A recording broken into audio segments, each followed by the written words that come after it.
Lenguaje sexista, machismo, acoso, discriminación son amenazas que las mujeres enfrentan a diario. Un estudio reciente evidenció que sucede con mucha frecuencia entre estudiantes, docentes y personal del sistema educativo superior del país. El objetivo de la investigación, realizada en 16 universidades con más de 23.000 estudiantes, fue evidenciar la magnitud del problema. Las estadísticas fueron sorprendentes y revelaron cuánto se ha normalizado la violencia contra las mujeres en las aulas. Pregunte a su alrededor y encontrará testimonios. Golpes, humillaciones, acoso, ataques, abuso sexual. Ecuador ha normalizado la violencia contra las mujeres, tanto que al menos 6 de cada 10 confiesa haber sufrido violencia a lo largo de su vida. Este dato de 2019 del Instituto Nacional de Estadísticas y Censos es apenas la superficie de un problema gravísimo, a nivel social, de derechos humanos, de salud pública y de desarrollo. Es así como lo escucha. La violencia contra las mujeres no solo afecta de diversas y desgarradoras maneras a quien la vive, sino también a su entorno y aún más allá, a su economía y a la del país.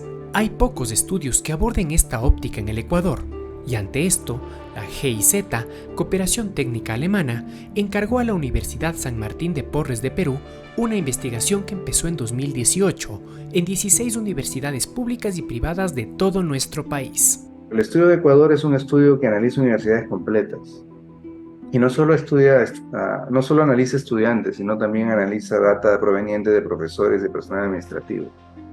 Y es muy completa porque no solo mide el problema, sino que trata de identificar las variables causales, las razones por las cuales el problema existe.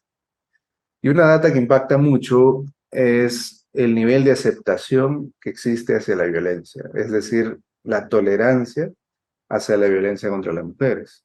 Y lo que hemos encontrado, a modo de recordar algunas cifras, es que por lo menos 7 de cada 10 estudiantes hombres tienen una actitud tolerante hacia la violencia. Es decir, creen que las mujeres tienen que estar subordinadas a los hombres, o que por ciertas circunstancias la violencia contra las mujeres es aceptable. Son 7 de cada 10.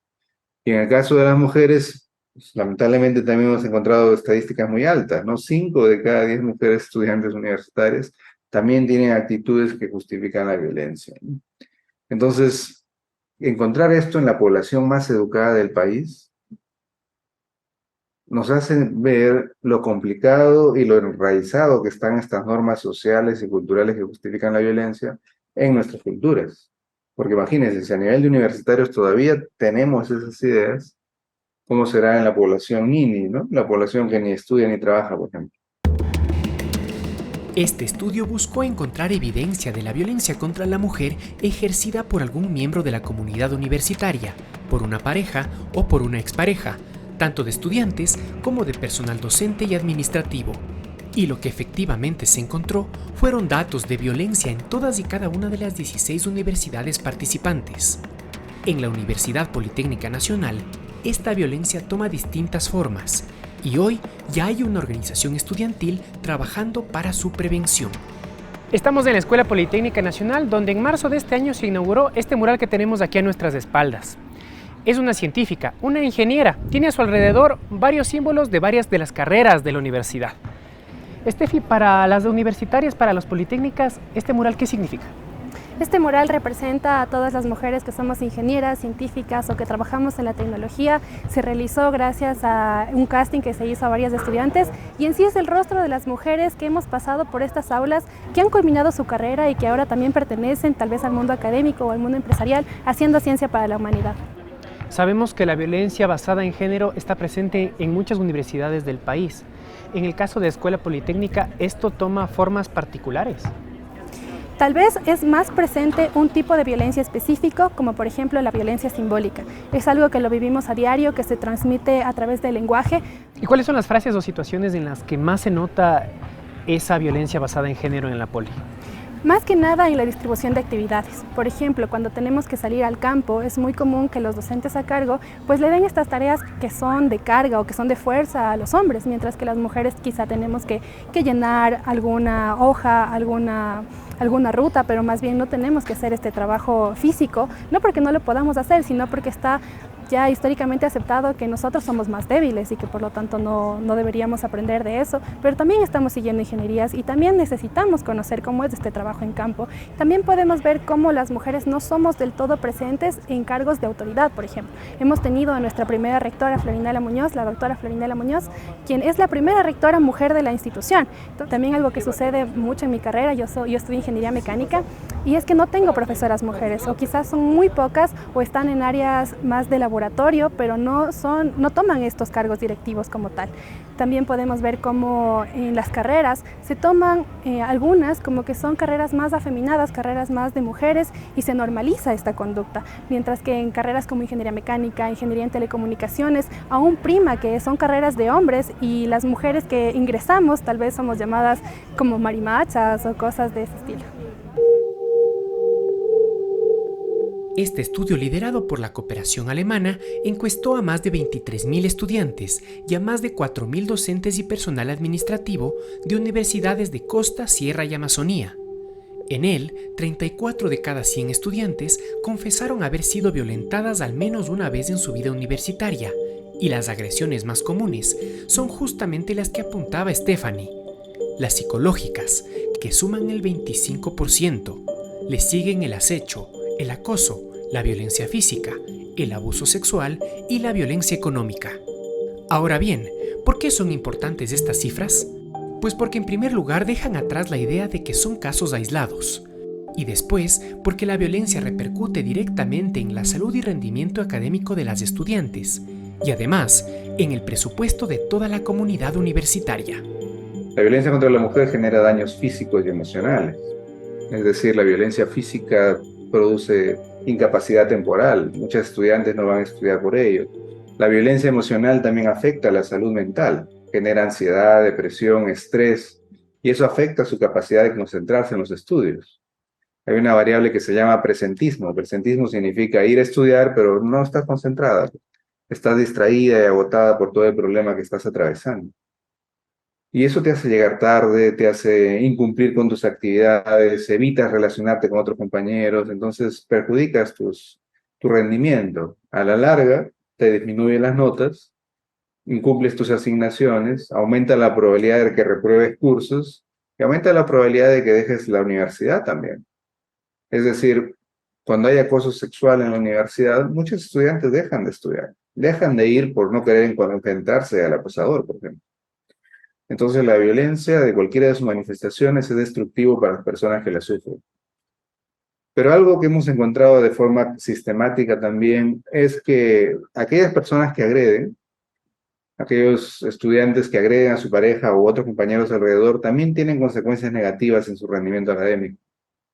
Es decir, no son psicópatas, ¿no? También sufren consecuencias por esta acción irresponsable.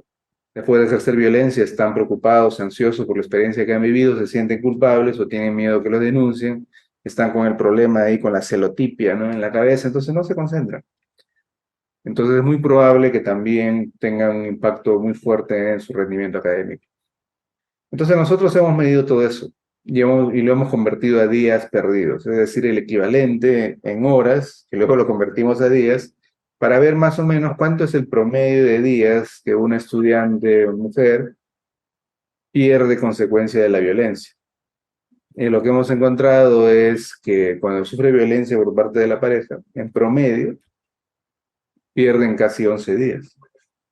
Pero cuando sufren violencia en el entorno de la universidad, acoso sexual o violencia de cualquier otro integrante de la universidad, pierden casi 13 días, promedio.